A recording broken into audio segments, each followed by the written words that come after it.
Kia ora, it's Louise Ward here, and I'm the host of this episode of Made in New Zealand, where we talk to Kiwi musicians, artists and writers. Today we welcome Gareth Ward, author of The Traitor and the Thief, The Clock, Kill and the Thief, and Brasswitch and Bot, which is the first in the Rise of the Remarkables series.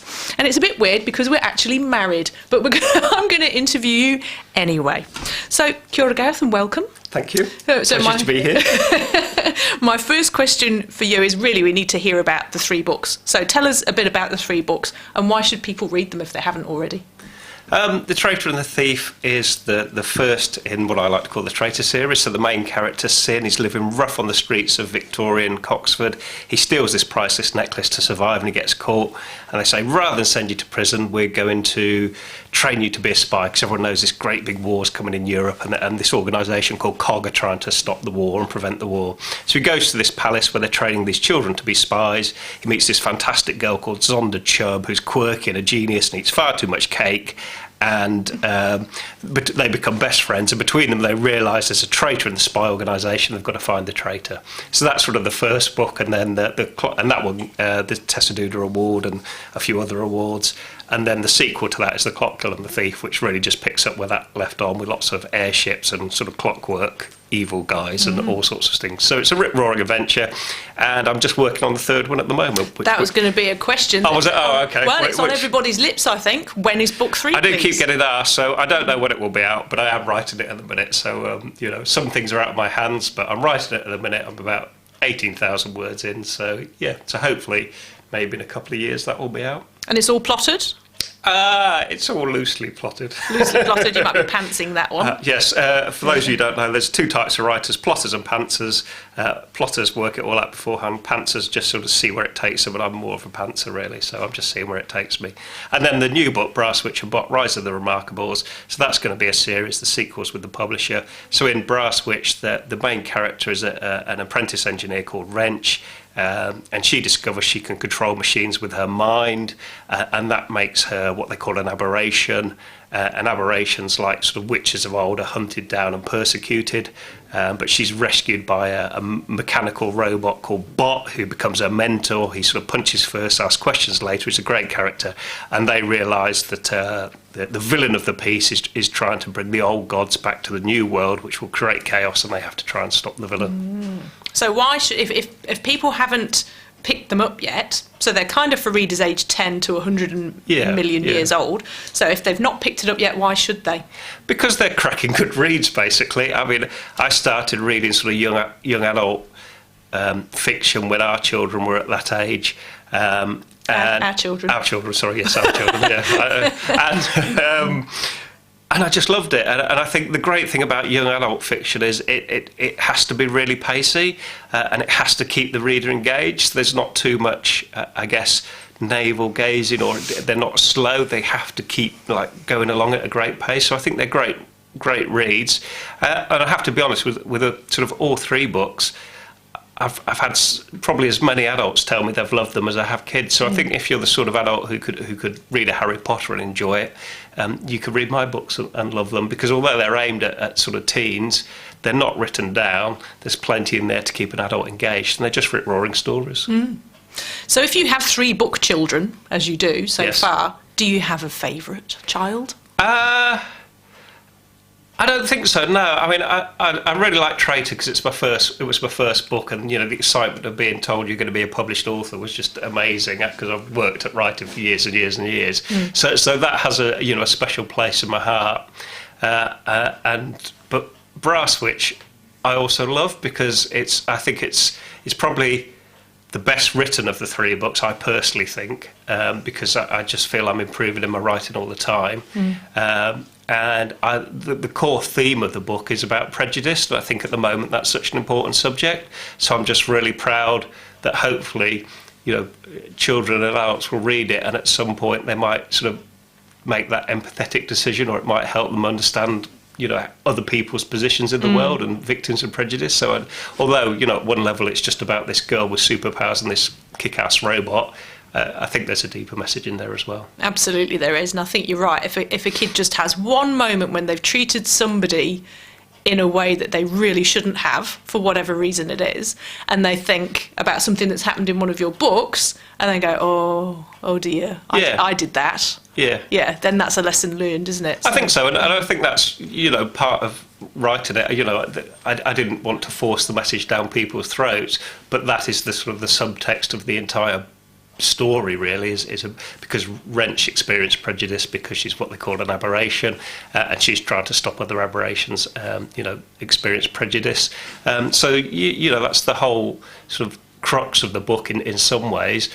But it's all wrapped up in this fantastic sort of almost like superhero type adventure. So it's hopefully, kids who aren't going to read perhaps a book that's more directly about prejudice will pick this up and read it, and then, as you say, take on board some lessons, at least subconsciously. Yeah. And I love the way that Wrench really takes hold of that narrative, that she's an aberration, she's wrong, but she thinks about it and she was, no, I'm remarkable, and that changes absolutely everything, doesn't it? Yeah, and I don't really know how that came about in the writing process, but it just struck me that words do have power, and but the way that we address something infers a certain property to it. So if we can change the way we speak and the way we feel about things and the way we deal with things, that can have a massive positive effect. So I was quite pleased with that, I must admit. It's a cracker of a moment. So we've had this come up from people that come into the shops and on the Facebook. Are there any characters in your books based on people you know? I think I take bits from lots of different people and put them in. I don't think there's necessarily a character that's based. I tell a lie. In the first book, there's an evil magician called Noir Magus, and that was based on a character that I used to play at Corneville. So that's probably the only one that's really based on a character. I would say there's quite a lot of you in Wrench, to be honest. Ooh, she shares my birthday. Yeah, she does share your birthday. And interesting fun fact, myself and Louise met at Police Training College, and Louise was known as the Rottweiler, colloquially. Let's get that out there. I don't know if she knew that, but I did eventually. Because she was quite a feisty character, probably still is, and so I think there's a lot of you in Wrench, in all honesty. And I think, I guess in Traitor, although Sondra is completely different from our daughter Alex really inspired sort of that character who just wants to be themselves. So I think that, and then I guess a lot of the military characters, there's bits of sort of my military instructors from when I was in the Marines in some of those. So there's bits taken from lots of characters, really. Yeah, well, it must be. You must have met someone who displayed that characteristic at some point, I suppose. A question I jotted down for you last night is what is it like inside your head? Because that's one place I can't get to, and I know that you live in there. I do tend to go off into a world of my own quite a lot of the time, just thinking about things. I think, when I was at school, I was always really a daydreamer. And, you got told off for being a daydreamer. That's never going to lead anywhere. Well, Mrs. Russell, you were wrong. Take that message out there to those kids. I think I just do, have this mind that's always buzzing and always thinking of things and ideas and making connections. And I think that's partly why, I guess, in my writing style, I'm a pantser, because my brain is always making these connections. So as I write, I see, that would connect with this in the story, which would connect with that. So the threads just all naturally come together the way I sort of work. So so it's quite confused, but very enjoyable in my head most of the time. I'm just thinking about if we go out and walk the dog and we're walking around, and I'll say to you, that lady, and you'll go, what lady? That lady that we just spoke to. No idea. So do you realise that you're doing that? Not really, no. It's just been a part of my life for so long, just zoning out, really, and thinking, I'm in a world with steam robots and flight airships and things like that. So, I'm just somewhere else a lot of the time. And what's it like when you get one of those moments where this is a pivotal point in the plot then? Oh, it's great, and quite often that happens. I had a moment the other day where there was a twist in the story that even I didn't know was in the story, and it surprised me. And that's just a great moment when the story just starts taking on a shape of its own. And I've heard other authors talk about it, and it's something you don't really understand until it happens to you, and your characters just start driving the story, and that's great because then it's the world is real at that point. And is that as you were writing? Yeah, absolutely. That something happened that I hadn't predicted in any way, shape, or form. But it was, it's a great moment when that happens. Yeah, absolutely. This was a good question that came up. So, if you could have one of your books made into other media, like a film, a series, or a video game, or another thing, what would you choose? Your son asked this. I think the Traitor series would make a fantastic film, or trilogy of films. I just think it's got all the right sort of elements to it. I think Brasswitch would make a fantastic, story as well. And at one point, I think my agent was trying to give it to people who were going to look at a Netflix series, but I don't really know what's happened with that. But I think Traitor would be a fantastic film. And when I write quite visually. It's like a film playing in my head. So I think naturally it gravitates towards the visual, really. So I think it would be. But any of them would make great stories in other media, really. But don't you think that's true of all stories, that they should play visually? Because we're reading them. How else are we going to make the pictures? Well, I don't think so. I think some stories would be less cinematic, I suppose, in some ways. And I think books are a very different medium to film. In a novel, you can get right inside the character's head and hear their thoughts, and you can't do that in a film. In a film, unless you're doing a voiceover or something like that. In a film, it all has to be done by the actors' reactions and seeing the actors. So I think some stories will be better for adaptation to film, and I certainly think mine are. I mean, I suspect it's highly unlikely that it will happen, but they would make great, absolutely wonderful films. Yeah. I really believe that. Yeah. It might be a good point at which to clarify that. How much? Because people say to you all the time, "Are you going to get it made into a film?" How much control do you have over that? Well, you have no control, basically. I mean, people do come up to me and say, "Oh, you should make this into a film," and it's like, I haven't got the spare $50 million to even start making this into a film. It's such an expensive industry and so difficult to do. So, and also the rights are retained by. You probably have the rights, but I'm sure if someone offered them money for a film, they would take it. But it's just the fact that it's such a hard business to be in. Although I think there's a lot more opportunities now with sort of your Netflix type era where there's stuff being produced that's going straight to TV. I think there's probably a bit of a boon in that sort of side of things. So you never know, it might happen. We're just going to wait, and I just keep writing and keep hoping, I suppose. How would that change your life?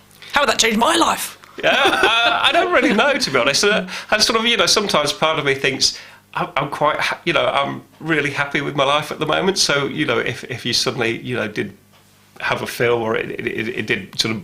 If you became the next JK. Well, I don't think that would happen. But if you became more famous, I think you wouldn't be like wandering around Havelock North enjoying yourself, chatting to people. There might be more problems than benefits. So I'm pretty chill whatever happens, really. I'm quite happy as I am. That's good to know. So how many story ideas are swimming around in your head at any one moment? Oh, many. I'm working on probably 3 stories at the moment. I'm writing 2 of them, and one's just sort of lurking in my head. But there's always lots of others, and I write down ideas all the time. I've got a list of things that I could write stories on. So yeah, all the time I'm thinking about just different stories, and then it's just picking the one that really grabs me when I have time. As I said, I'm working on 2 books at the moment, so that's probably enough for the minute. So you're not going to run out of ideas anytime soon? No, I've got enough for at least another 10 years, I think. Do you ever have writer's block? Not really, no. I don't really have writer's block. Sometimes you'll get to a point in the plot and I'm not quite sure where it's going, and so I'll have to have a bit of a think about it. But sometimes you just start writing anything and it flows. So yeah, I've never really suffered from writer's block. So we had the launch for Brasswitch just recently, just before we went back into level 2, which was incredible timing. Thank you, Goddess or whoever. But I know that I said to you, "Oh my God, look at my garage. I'll be glad when it's over. Let's." And you'd built all these amazing things, and it takes over our life for a little time. And you said, "This isn't half of what I actually had planned." So if you had the time, the resources, the headspace to create the launch you wanted, what would that look like? It would look fantastic. I would. It looked fantastic anyway. It did look fantastic anyway, but I think Steampunk, which by stories of Steampunk, and for those of you that don't know, sometimes that puts people off, which is a real shame, because all it is it's a Victorian setting, so you've got your Victorian history, but then you can just make things up. So they've got more advanced science than they would have. So you might have clockwork robots or airships that really are completely impracticable, but for the sake of the story are allowed to fly. So it's really just taking that historic approach and then adding sort of more adventurous things in there. So you shouldn't be put off by, I guess, the fact that it's a steampunk novel. I've got off on a tangent here. Oh, yeah. But yeah, steampunk gives you has this wonderful world with brass and pipes and machinery. So you have great fun creating things. So I think, if money was no object, it would be very much the same, but on a much grander scale with professionally made props and brilliant costumes and lighting out. So when the film does come out, have all that money. That's how it will go. Yeah, we had some professionally made props. I mean, yours were very professional. Yes. And we had Bex and Carl from Little Red Robot make the tentacles, which were amazing. Yeah, they're great. So it's who you know sometimes too, isn't it? Yeah. And Bex from I'll give her a plug, from Little Red Robot did the cover for Brasswitch and Bot, which is absolutely. Please show the I hold camera. it up, which is absolutely fantastic. I'm so stoked with it. It's superb. Yeah.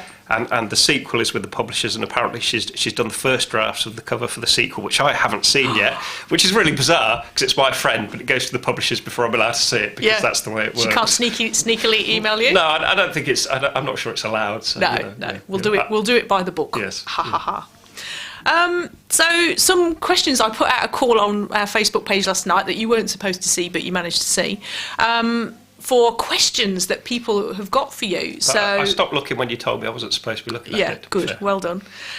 So one from Brandy. Where do you find the details that you put in? And an example that she gave was grave markers as paving stones. Where do you find these little bits of detail that turn up in your books? So some of it's experience. So I'm fairly certain that I've walked on a path that was made of gravestones, and I can't say where, but I have this memory that I've done it. I want to say Whitby, but I don't actually think it was Whitby. But I'm sure I've walked somewhere where the path was made from these gravestones, and they were, the markings on the stones was mostly worn out by feet, but you could just see some of the outlines. So I think some of it comes from experience. Some of it comes from research. Just when I'm sort of, researching things in the Victorian times or scientific discoveries, things will just, appear, and then I use that either accurately or just take that as the basis for some sort of faux science, just so it's got a basis in science. So most of it's from just life experience, from things I've researched, and then just stuff pops into my head sometimes. Can you think of a bit of information that you found like that, a bit of knowledge that you just went, whoa, that's cool? In The Traitor and the Thief, they have this thing called a Zappo lighter, which is zinc acid pyrotechnic originator, which I deliberately made it sound like a Zippo. But the Victorians actually had these lighters, which were really incredible. So you had a zinc filling, and then some acid in a glass jar, and then when you press the button, the acid would go onto the zinc, which would make hydrogen, I believe, and then that would go onto a titanium sponge, if you like, which would light automatically. So they invented this incredible precursor to the cigarette lighter, in inverted commas, and that was just superb. Yeah. So just you get those real whoa nerd out moments. Yeah, absolutely. Yeah. Excellent. This is a cool question from I think Manya.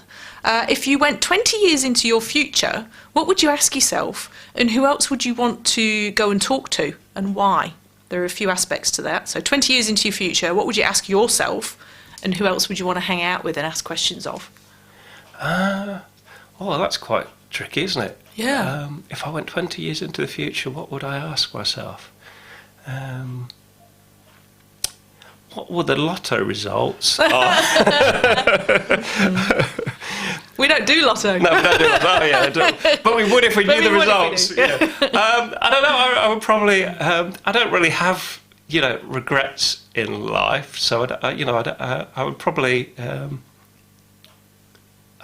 I can't think of something that. So I'd you'd be in your early 70s. Yeah. Yeah. We may have to come back to you on this one. I can't think that I'd no, I don't know. What was the other aspect of the question? What would you ask yourself, and who else would you want to go and talk to? Obviously you, because I hope you'd still be there with me. So. We're both still alive. I'd ask you, what have I done wrong in the last 20 years that you really wish I hadn't done? Right, well, how long have you got? It would be a big list. What have I missed? Where am I supposed to be? What did you tell me that I wasn't listening to? Yeah. Right, well, we'll have to get back to Manya on that one. That's a really interesting question. And Greg would like to know your career story, and that is a good story. Yeah, so I've had an interesting life. So I studied sort of computer science and biology at university and realised at that point I didn't want to get stuck in a cubicle coding. So I joined the Royal Marine Commandos and did sort of about 15 months with them and sort of knackered my leg up. So then after I got better, I joined the police, which is where I met you. So that was the best decision I ever made. Aww. And so I did 7 years in the police. And then we sort of came to New Zealand, which was probably the second best decision I've ever made, which is fantastic. And I worked in IT in New Zealand, and then we bought the bookshop, which was great. And then my novel sort of got picked up, and so now I've just been concentrating on the writing for the last sort of 3 or 4 years, really. Yeah, and also in between I've been a magician and a hypnotist as well. I think that's what people like to hear about. Oh yeah, so when my kids were little, our kids were little. I got the bug for magic. I did their kids' parties and things like that. So when we came to New Zealand, I started performing as a professional magician, and I started hypnotising people, and it's just a talent and quite fun. So you worked at the Scary Maze. Yes, yeah. As Noir Majors. Corneval, yeah. And what's the coolest thing that you ever did while you were hypnotising people there? I did quite a few cool things. I think the best thing was I hypnotised this guy, and I told him his torch was magic, and when he shined it at people, all their clothes disappeared. And it was just funny watching him shine it at people, and his reaction was, some was like delight, and some was quite horror, really. Oh dear, that's really terrible. Oh gosh. Who makes your outfits, and how into steampunk are you really? What are your steampunk credentials? Well, it's quite interesting, the world of... I mean, my outfits, I mostly just buy and then add a few bits on because I'm not particularly... I wouldn't say I'm not talented in that way, but my passion lies with writing. So if I've got an hour, I could be doing my outfit or I could be writing. I'd rather be writing. So my steampunk credentials are that I write steampunk stories. It's nothing more than that. When we go to festivals and things like that, there will be people with absolutely amazing costumes that far surpass anything I can wear. And that's what they love to do. But for me, I love to write. So I think my credentials is that I've created these, 3 fantastic steampunk novels and these 2 fantastic steampunk worlds. And that's enough for me, really. Yeah. That's it. And they're not always the most comfortable of clothing, especially for women. No. Well, I don't really wear the women's clothes that often, so, I'm all right. Well, that's what you say. Where do you find time to fit it all in? Thanks to you running the bookshops for us now, I've got enough free time to write. So, my sort of pace has been my schedule's really been cleared up by the fact that I have a limited amount to do with the bookshops these days and try and concentrate on the writing because I see you get one opportunity at this is my opportunity, so I'm going to make the most of it. And if people have questions for you further, how can they get hold of you? Well, they can always contact me via my website, which is garethwardauthor.com.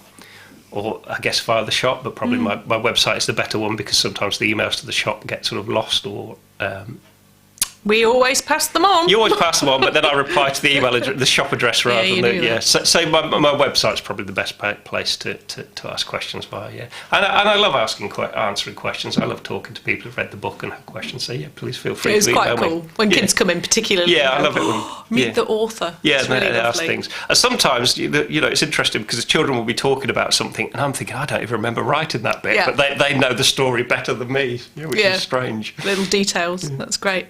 Hey, thanks for the chat. It's been quite cool to do this and just see how we work together in this kind of professional capacity. So awesome, Gareth Ward, author. Thank you. Thank you for having me. Please buy my book, Brasswitch and Bot. I'm not buying it. I got one. You've been listening to Made in New Zealand on Radio Kidnappers, the voice of Hawke's Bay.